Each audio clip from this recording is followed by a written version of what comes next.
So I'm Marina. I'm Yeva, and we present you the 7 Wonders of Zurich, a Google Maps travel guide. Welcome to Zurich, a city of such impressive precision that nothing unexpected ever happens. At last, until now, prepare yourselves for the thrill of a lifetime, refusing to choose between the dusty glory of the past and the spectacle of the present. Zurich has treated the wonders of the world, both ancient and modern, not as relics, but as prototypes. By selecting a rigorous shortlist to serve as inspiration for its own landscape, the city proves that the greatest achievements of human history were, in fact, just rough drafts for Swiss optimization. As these guests arrive, thank you. As these guests arrive, the city produces a curious spectacle where people behave with the same easy absurdity as birds. The journey begins with you being dropped into the city's most carefully staged threshold. Zurich Airport, the terminal that lands you first. Landing in Zurich, you are greeted by a terminal that is precise, deliberate, and ceremonious in the way it delivers you softly into Swissness. Screens look highly across meadows with such confidence that you forget there is a city beyond the gates. The whole place moves around you with the calm assurance of a stork that has already measured your journey to the millimeter.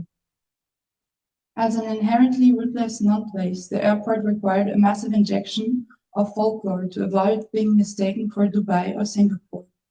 The importance of measure cannot be underestimated. Absorption into the environment must be a part of a building's purpose and the final measure of its success. Inside, Swissness is compulsory. It is literal. It is a mountain. A constructed alpine peak rises through the terminal, curving and twisting under your feet, snow drifting along the edges and the air smelling faintly of somewhere very high, very far away. It is a test, an initiation. A refined choreography of behavioral coordination. Only those who ascend properly will earn the right to enter the city.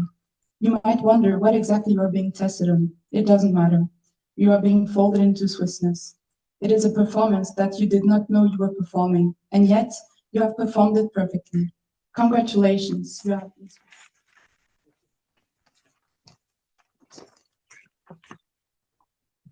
Leave the airport, take tram 10 to Bahnhofstrasse, from there elegantly glide on a Lime scooter, the only vehicle that allows you to blend seamlessly into the algorithm-rich air of the Google district.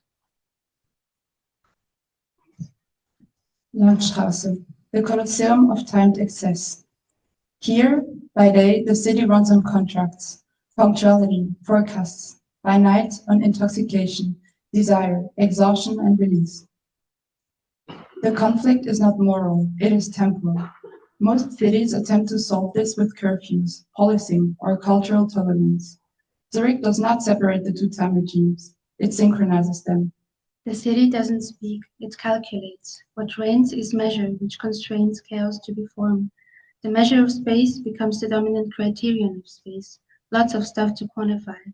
But did Socrates not teach that human beings are the measure of all things? Landstraße is rebuilt in a linear colosseum, a calibrated release machine that absorbs the 24-hour city without destabilizing the productive one. The street is divided into successive temporal chambers to hold phases of nocturnal intensity, gathering, intoxication, acceleration, friction, dissipation. Entry points compress arrival into regulated surges with exhaust valves. Corridors and thresholds open and close according to time curves. The superb bird of paradise governs this system. Its iridescent feathers register temperature, compression, density, pressure, and risk probability. Measurability refers to the capacity to quantify, record, and analyze aspects of urban life. The rest evaporates. The ritual is automatic and repeatable. You enter at assigned velocities. Drinking is released in synchronized waves. When density approaches instability, the street exhales its bodies into the next chamber. Conflicts do not erupt, they migrate. By 9 a.m., the 24-hour city has been fully metabolized by the 9 to 5 one. The linear colosseum operates as a temporal fault zone, where nocturnal excess is neither banned nor celebrated, only process. The city finally achieves its most delicate form of balance, two incompatible time regimes occupying the same street without ever truly meeting. The city guides, the citizens follow, the measuring narrates. It isolates a figure to make the measure of all others. Order becomes performance, surfaces learn to confess, smoothness becomes moral. Enter bus 51 at Limmatplatz, exit at Schiffbau.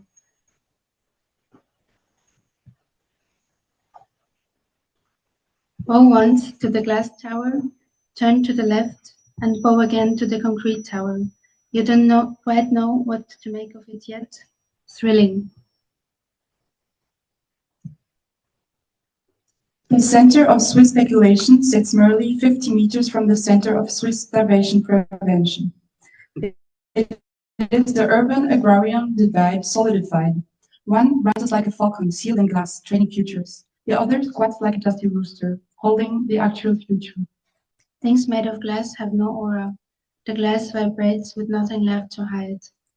The site is the industrial Machu Picchu citadel, strictly divided between the Temple of the Sun and the agricultural terraces.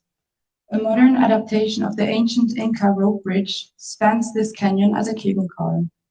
The vehicle is a standard 20 feet ISO shipping container in true Swiss fashion, with an interior upholstered in airport lounge velvet.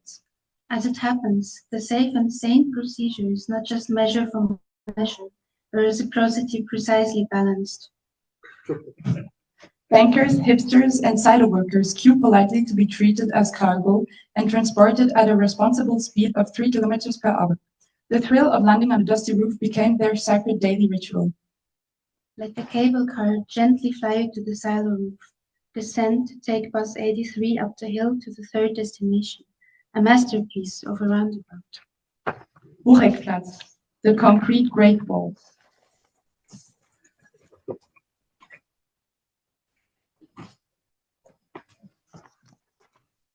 The city is not smart. This place began as a knot that refused to be untied, where buses, trams, and citizens were politely compressed into a shared inconvenience. It captured a specific modern fatigue, the quiet, desperate wish that everyone in the metropolis would simply vanish, if only for a minute.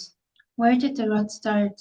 Rot begins where precision hesitates. Its drop-off is the seemingly harmless beginning of a journey to the heart of unmitigated nothingness. What is unmeasurable returns as interference. Everything melts into data. Nothing holds shape. The city is erratic. To soothe this, Zurich looks to the defensive majesty of the Great Wall of China. Whereas the Ming Dynasty built a single wall to protect a civilization from the unknown, the Swiss have built concentric great walls of concrete to shield you from the burden of society. The intersection is exploded vertically into a stratification of movement. Sweeping ramparts rise for 4 buses and 2 trams. Cars flow into buffered corridors, and at the lowest register, cyclists disappear into a sheltered trench. Thrown in as an extra measure of respect for history, colors and materials would reflect the existing patterns. It is a monument to the comfort of autonomy, acknowledging that for the local mind, true efficiency feels suspiciously like privacy.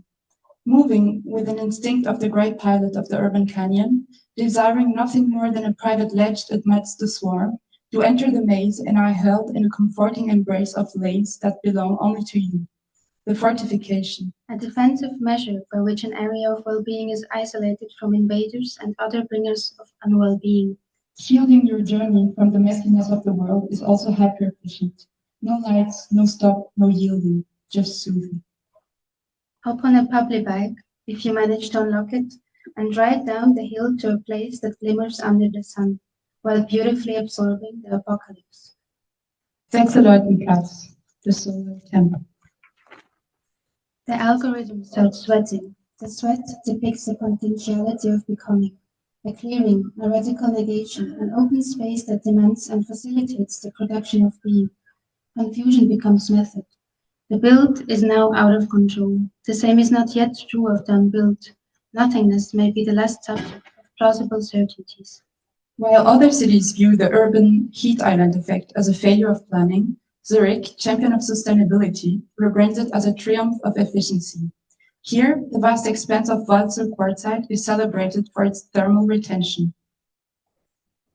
Through the parallel actions of reconstruction and deconstruction, such a city becomes an archipelago of architectural islands, floating in a post-architectural landscape of erasure. The city confronts the changing climate not by fighting it, but by optimizing it. Its logic dissolves into intervals, its systems echo themselves. More important than the design of cities will be the design of their decay. Decay becomes diagram. We do not plant trees, for shade is wasted energy. Instead, we monumentalize the absorption of calories.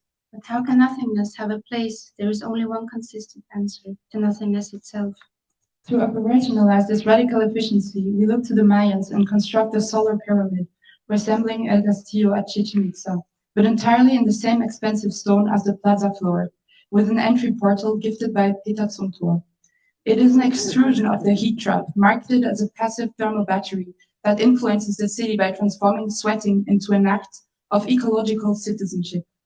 The ostrich is the totem of this place, but here it does not bury its head to ignore danger. It buries its face in the radiant stone to maximize its interface with the thermal mass. The city unlearns its script. The citizens are treating the scorching temperatures not as a planetary threat, but as a zero-emission energy source to be absorbed with dignified discipline. This architecture alters the citizens' relationship with nature by reframing discomfort as a form of renewable power. It validates the Swiss belief that suffering is acceptable if it is sustainable. We build misalignment into rhythm. Rot does not kill, it composts. The city for a moment becomes stupid and therefore alive. Peel yourself off the solar pyramid, take tram 8 at Bellevue and exit at Hartbrücke. Walk for a bit until you see the sixth wonder on the list, an aesthetic remnant of the dying industrial district. Zentralwäscherei, the pyramids of preserved anarchy. After confusion, the grid loosens. It is a charming curiosity of the local real estate market that the chaotic elements are logically incompatible with the price of the floor they stand on.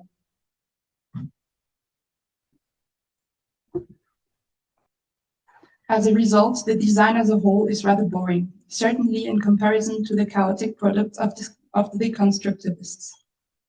To uphold the counterculture without letting it lower property values, we look to the preservation tactics of Egypt. Like a scavenging magpie, the city collects scrap materials, rusted ventilation ducts, corrugated iron, and piles them into perfectly geometric mountains adjacent to the old laundry building. Unfinished parts, already in ruins, other parts under eternal construction, and still other parts under determined reconstruction. Chaos is not what is seen as the final collapse of the system. We do not banish subculture, we simply condense and enhance the theatrical experience by making the stage scenery less literal and more atmospheric in character. Here the city discovers a new set of actors, swift and indifferent, gathering and scattering, marking rhythms the sensors can track but never fully predict. We invite the shouting poets, the experimental saucepan bands, and the performative fermentation activists to inhabit the interior. This anarchy is one of the last tangible ways in which we measure our freedom. Infinite density, layer upon layer, sealed inside a monument that preserves the city's alternative spirit forever, not as a disruptive force, but as a precious, curated artifact, buried safely in a mountain of industrial collectibles. To see the seventh wonder, take a walk on the riverside until you arrive at what looks like paradise, overlooked by the monumental gaze. Latin, the hanging gardens of discipline. Here, the riverbank is not merely used, it is enthusiastically seized by a density of humanity that defies the local laws of personal space. Its terraces are jammed with bodies engaging in a vibrant geometry of near collapse. To allow everyone to feel at home without actually redesigning the zoning laws, the city hosts the seventh wonder. The stepped and vegetated scene evokes description of the hanging gardens of Babylon. Legend says that King Nebuchadnezzar built them to cure his wife's homesickness. Zurich builds them to accommodate 10,000 different versions of homesickness on a single Saturday afternoon. Its sculptural presence and surreal roofscape spoke with a new poetics. The flamingo is the patron saint of this vertical jungle.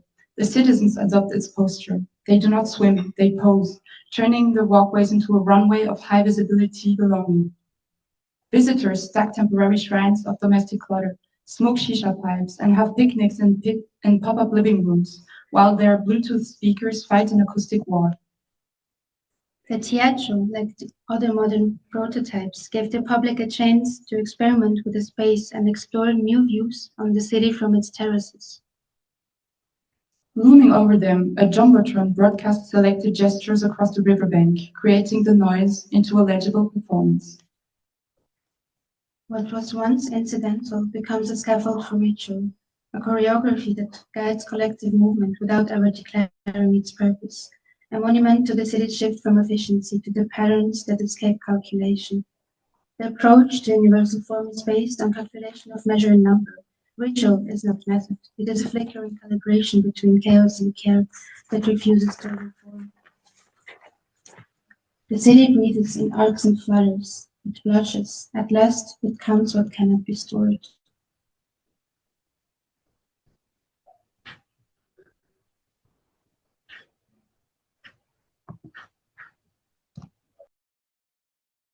Welcome to Zurich, Switzerland, where innovation and efficiency aren't just goals, they're a way of life. The city has an advanced building management system where heating, cooling, and electricity are all connected to AI-driven automation.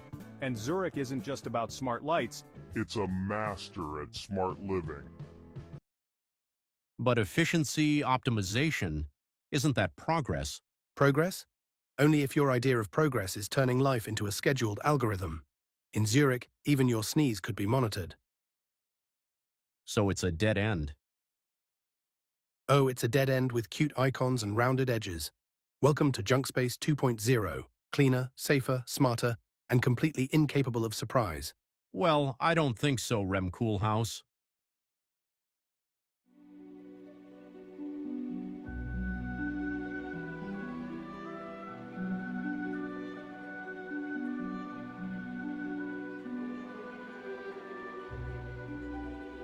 The decision has finally been taken to question this approach.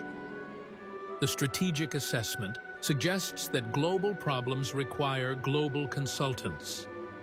Consequently, 7 invitations have been issued to the heaviest celebrities of history. They are currently observed in the waiting room, sitting in polite silence. They are ancient, colossal, and seemingly desperate to be found useful again. For frankly, what better methodology exists to fix the world than to recruit its greatest hits and simply teach them how to cue?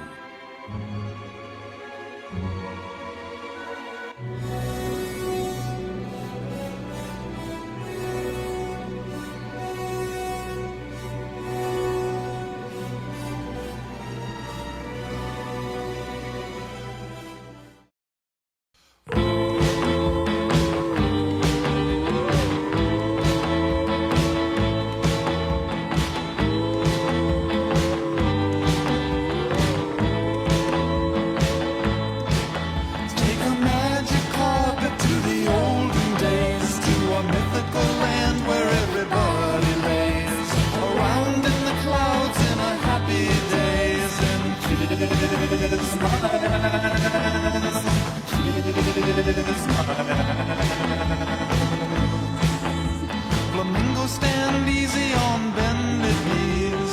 Palm trees wave over tropical seas. Of azure waves and lazy breeze on